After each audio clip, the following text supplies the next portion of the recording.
बाहर से नारंगी दिखने वाले उत्तराखंड निकाय चुनाव के रिजल्ट के भीतर का रस खट्टा नजर आ रहा है।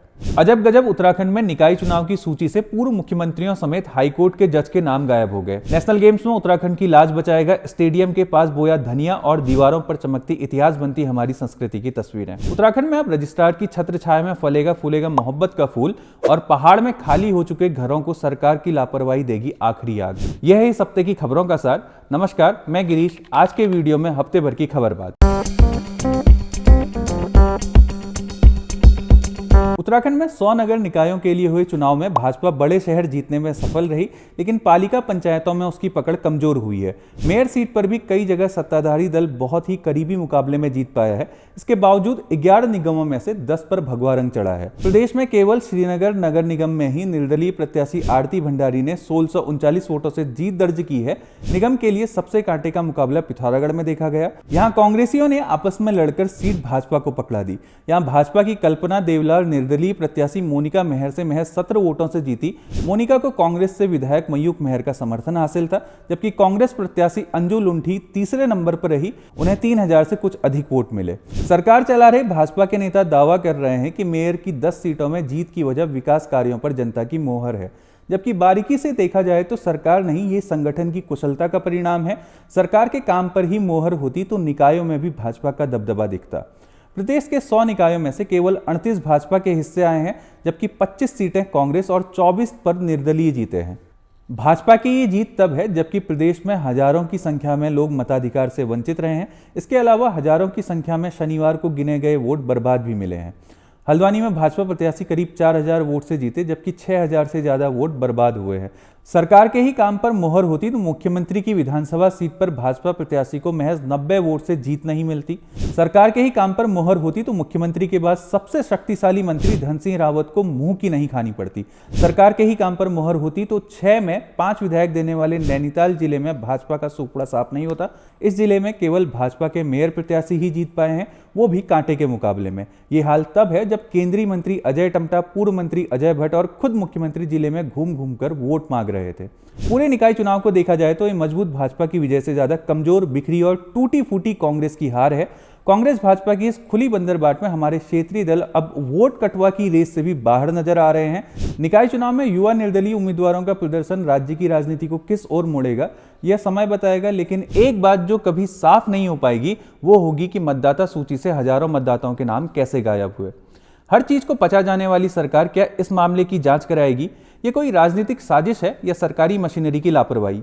ऐसे सवालों के जवाब कभी मिल पाएंगे लगता नहीं। ऐसे चुनाव को हम लोकतांत्रिक चुनाव भी कैसे कह सकते हैं जिसमें मतदाताओं का मूल अधिकार ही छीन लिया गया। 30 लाख वोटरों को उनका पूरा अधिकार नहीं दे पाने वाली पार्टी के केंद्रीय नेता किस बूते पर एक देश एक चुनाव की बात करते होंगे, ये भी सोचने वाली बात है। आयोग के अनुसार इस बार प्रदेश में 30,29,028 मतदाताओं में से 19,81,200 ने मताधिकार का प्रयोग किया। इनमें पुरुष वोटरों की संख्या 9,97,509 और महिला वोटरों की संख्या 9,83,601 रही। नेता प्रतिपक्ष यशपाल आर्य ने दावा किया कि इसमें 30% लोग सरकार की लापरवाही के कारण वोट नहीं कर पाए। उन्होंने सरकार के साथ ही निर्वाचन आयोग और सरकारी मशीनरी की भूमिका पर भी सवाल खड़े किए। आमजन तो हमेशा ठगा गया और धोखे में रखा गया। इस बार तो कमाल ये हुआ कि 2 पूर्व मुख्यमंत्रियों और हाईकोर्ट न्यायाधीशों के नाम तक सूची से गायब कर दिए गए। बड़ी संख्या में लोगों के बूथों से वापस लौटने के कारण मतदान प्रभावित हुआ। 2018 की तुलना में इस बार 4% वोट कम पड़े। 10 निकायों के वोटिंग प्रतिशत में सबसे बड़े निकाय देहरादून में महज 55.95 वोटिंग हुई। प्रदेश के 11 नगर निगमों में भी देहरादून सबसे पीछे रहा। पालिकाओं की बात करें तो नैनीताल, चंबा, टिहरी और थराली में मत प्रतिशत बेहद निराशाजनक रहा। इतना बड़ा घपला करने के बाद अब निर्वाचन आयोग ने बड़े प्रेम से अपनी गलती कबूली है। आयोग के अनुसार त्रुटियां हुई हैं, लेकिन भविष्य में सुधार की गुंजाइश हमेशा रहती है। जो गड़बड़ियां सामने आई हैं, आने वाले चुनाव में उन्हें दूर कर दिया जाएगा, लेकिन इस चुनाव में क्या होगा उसके पास कोई जवाब नहीं है। गड़बड़ियों को लेकर उठ रहे सवालों पर जब हमने विशेषज्ञों से बात की तो उन्होंने बताया कि राज्य में निकायों और विधानसभा लोकसभा की मतदाता सूची अलग अलग होती है। भारत निर्वाचन आयोग विधानसभा लोकसभा की सूची बनाता है जो कि साल भर अपडेट की जाती है। इसके उलट राज्य निर्वाचन आयोग नगर निगम, नगर पालिका, नगर पंचायतों की मतदाता सूची तैयार करता है, जो कि हर 5 साल में नए सिरे से बनाई जाती है। पिछले चुनाव में 84 निकायों में करीब 25 लाख मतदाता थे। इस बार नई सूची में 100 निकायों में 30 लाख से अधिक मतदाता हैं। यह सूची अब अपडेट नहीं होगी। 5 साल के बाद नए सिरे से नई सूची बनेगी। 5 लाख मतदाता बढ़ने के बावजूद बड़ी संख्या में मतदाताओं के नाम वोटर लिस्ट से गायब होने के सवाल पर विशेषज्ञ कहते हैं कि इसके पीछे कई कारण हैं। एक तो राज्य निर्वाचन आयोग का पैटर्न व इंफ्रास्ट्रक्चर भारतीय निर्वाचन आयोग से कमतर है। यहाँ वार्डों के हिसाब से बीएलओ होते हैं, जबकि भारत निर्वाचन आयोग के बूथवार बीएलओ होते हैं। इस कारण इतने बड़े वार्डों तक पहुंच बनाने में परेशानी होती है। दूसरा, निकायों की वोटर लिस्ट बनाते समय भारत निर्वाचन आयोग की वोटर लिस्ट को आधार नहीं बनाया जाता है। ये लापरवाही से हुआ या किसी के इशारे पर यह सवाल हमेशा बना रहेगा। राजनीति के खेल से असल मैदानों में होने वाले खेल की बात करें तो उत्तराखंड में 38वें राष्ट्रीय खेल कल से शुरू हो जाएंगे। हालांकि 28 जनवरी को प्रधानमंत्री नरेंद्र मोदी इसका विधिवत शुभारंभ करेंगे। उत्तराखंड मणिपुर और असम के बाद तीसरा पहाड़ी राज्य है जहां राष्ट्रीय खेल हो रहे हैं। उत्तराखंड के 750 खिलाड़ी इसमें भागीदारी करेंगे, जबकि देश के सभी राज्यों के 10,000 खिलाड़ी उत्तराखंड पहुंचेंगे। प्रदेश को इसकी मेजबानी 2015 में मिल गई थी। अखबारों की कतरनें बता रही हैं कि इसके बावजूद अभी तक हम तैयारियों को अंतिम रूप नहीं दे पाए हैं। अनुमान लगाया जा रहा है कि इन खेलों में करीब 500 करोड़ रुपए खर्च होंगे। राष्ट्रीय खेलों की भव्यता में कोई कमी न रह जाए, इसके लिए हर वो चीज छुपाई जा रही है जो हमारी पोल खोल सकती है। हल्द्वानी में अंतर्राष्ट्रीय स्टेडियम के पास ट्रंचिंग ग्राउंड में धनिया बोया गया ताकि खिलाड़ियों को बदबू न आए। होर्डिंग्स आदि लगाकर कचरे को ढक दिया गया, जैसे G20 के दौरान झोपड़ियों को छिपाया गया था। इसके बावजूद ट्रंचिंग ग्राउंड से उठ रहा धुआं बार बार हमारी पोल खोल रहा है। शहरों में राष्ट्रीय खेलों के आयोजन का असर दिख रहा है। दीवारों पर ही सही, उत्तराखंड की धीरे धीरे इतिहास बन रही संस्कृति को उकेरा जा रहा है। सड़कों, बदहाल पड़े स्टेडियम, धूल फांक रहे हॉस्टलों की हालत सुधरने के साथ ही पर्यटकों के हिसाब से ऑफ सीजन माने जाने वाले इस मौसम में होटल स्वामियों की बल्ले बल्ले हुई है। हालांकि इसका बड़ा असर मैदानी जिलों तक ही सीमित रहा है। पहाड़ी जिलों में यदि आयोजन कराए जाते तो इसका लाभ हमेशा उपेक्षित रहने वाले पहाड़ और वहां के लोगों को मिलता। देहरादून, हरिद्वार, यूएस नगर और हल्द्वानी की हालत तो फिर भी संसाधनों के मामलों में लाख गुना बेहतर है। इसके अलावा देखना यह भी होगा कि हमारे खिलाड़ियों को इसका लाभ पहुंचता है या नहीं। पहली किस्त में सौंदर्यीकरण के नाम पर ठेकेदार तो लाभान्वित हुए ही हैं। अभी तक राष्ट्रीय खेलों में उत्तराखंड की स्थिति ठीक नहीं रही है। राज्य गठन के बाद साल 2002 में उत्तराखंड राष्ट्रीय खेलों की पदक तालिका में 13वें स्थान पर था। पिछले साल गोवा नेशनल गेम्स में उत्तराखंड 25वें स्थान पर पहुंच चुका है। हालांकि मेजबान होने के नाते उससे बेहतर की उम्मीद है और बेहतर करने की चुनौती भी है, क्योंकि अब तक जिन्हें भी मेजबानी मिली है उन्होंने शानदार खेल का प्रदर्शन किया है। साल 1987 में इस आयोजन की मेजबानी करते समय केरल चैंपियन बना था। साल 1997 के राष्ट्रीय खेलों की मेजबानी कर्नाटक ने की थी और उन्होंने सबसे ज्यादा पदक जीते थे। मणिपुर साल 1997 के राष्ट्रीय खेलों में 9वें स्थान पर था। 2 साल बाद जब उन्होंने इस आयोजन की मेजबानी की तो वो ओवरऑल चैंपियन बन गया। आंध्र प्रदेश ने 2001 में केवल 11 स्वर्ण पदक जीते थे। साल 2002 में इसकी मेजबानी करते समय चैंपियन बन गया। वहीं असम केवल 1 स्वर्ण पदक के साथ 2001 में 21वें स्थान पर था, लेकिन साल 2007 में राष्ट्रीय खेलों की मेजबानी की तो 38 स्वर्ण पदक जीतकर दूसरे उपविजेता बना।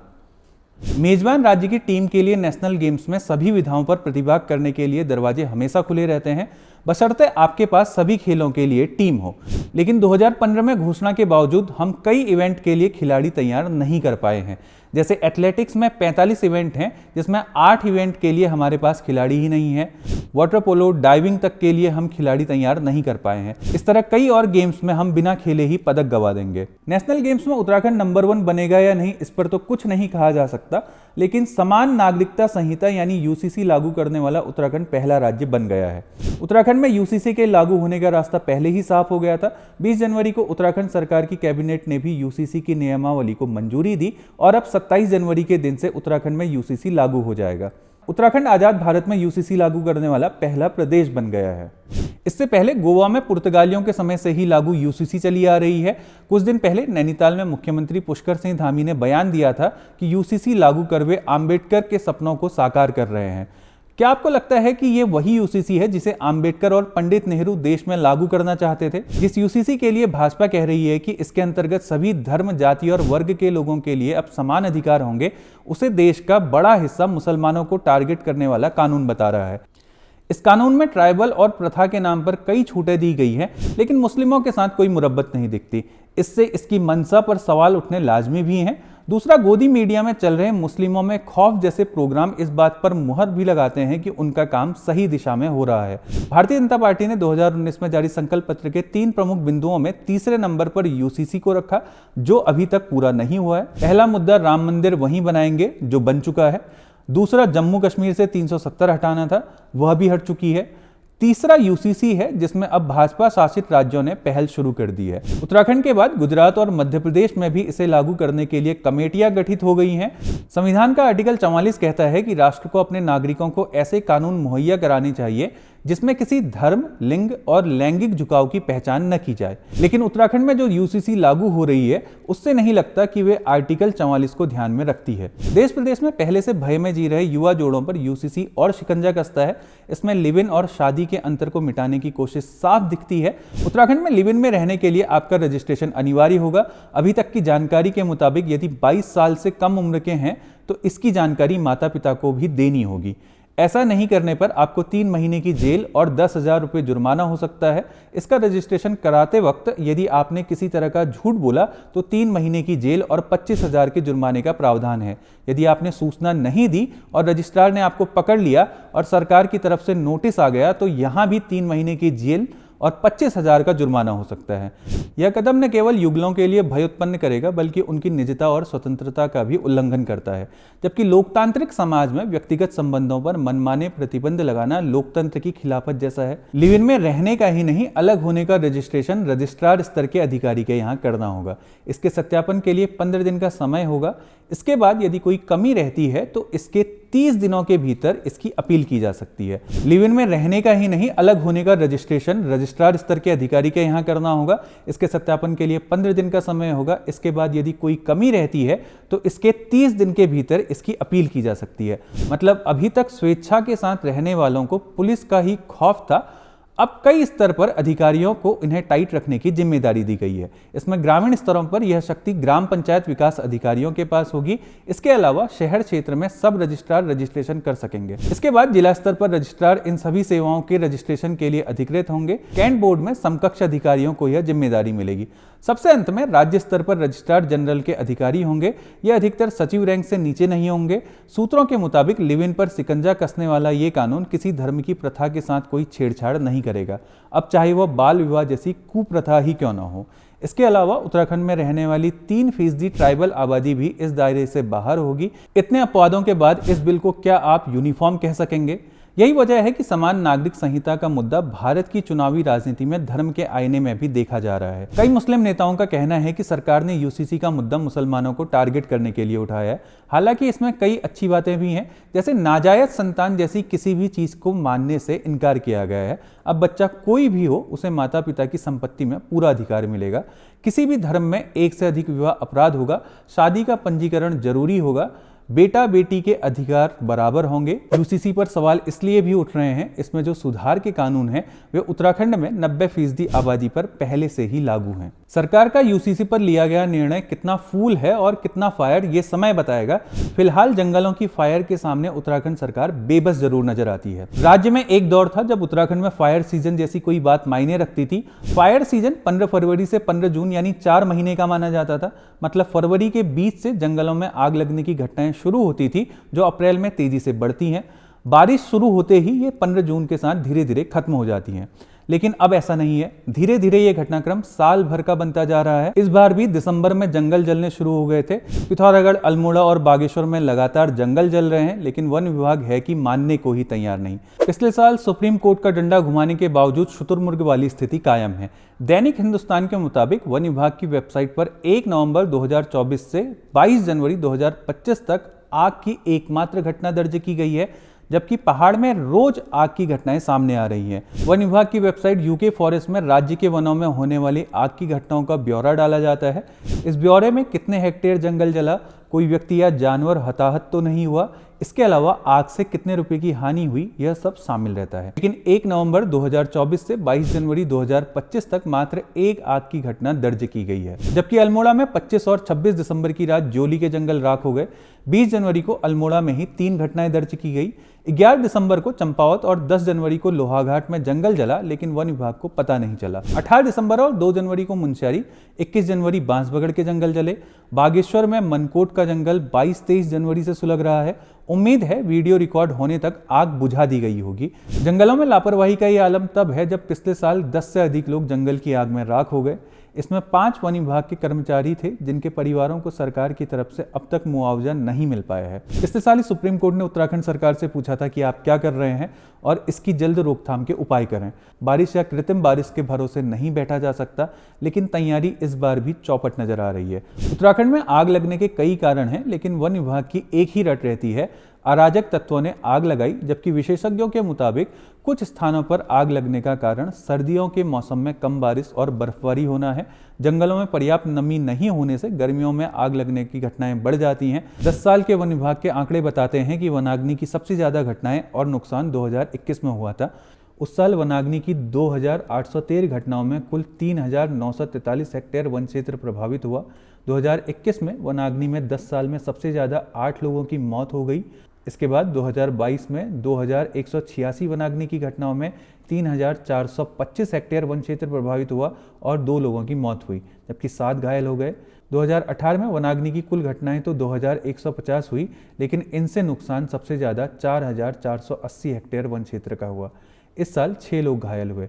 2016 में आग लगने की 2074 घटनाएं हुई और इनमें 4433 हेक्टेयर वन क्षेत्र का नुकसान हुआ। 2016 में 6 लोग मारे गए थे और 31 लोग घायल हो गए थे। बीते साल उत्तराखंड में 900 से अधिक घटनाओं में करीब 1500 हेक्टेयर जंगल राख हो गया था। अलग अलग इलाकों में 350 से अधिक मुकदमे दर्ज किए गए। हर आग को अराजक तत्वों के मत्थे मरने वाला वन विभाग महज 61 केस नामजद करा पाया। इसमें भी गिरफ्तारी केवल 10 की गई। इसलिए झूठे बहाने और शुतुरमुर्ग बनने से जरूरी है वन विभाग ठोस प्लानिंग के साथ आग से लड़े, वरना वह दिन दूर नहीं जब अमेरिका के लॉस एंजल की तरह हजारों लोगों को घर छोड़ना पड़े। हालांकि ऐसी नौबत आएगी नहीं, क्योंकि हमारी सरकार की पलायन नीति से घर पहले ही खाली हो चुके हैं। इनको अंतिम आग भी सरकार की लापरवाही ही देगी।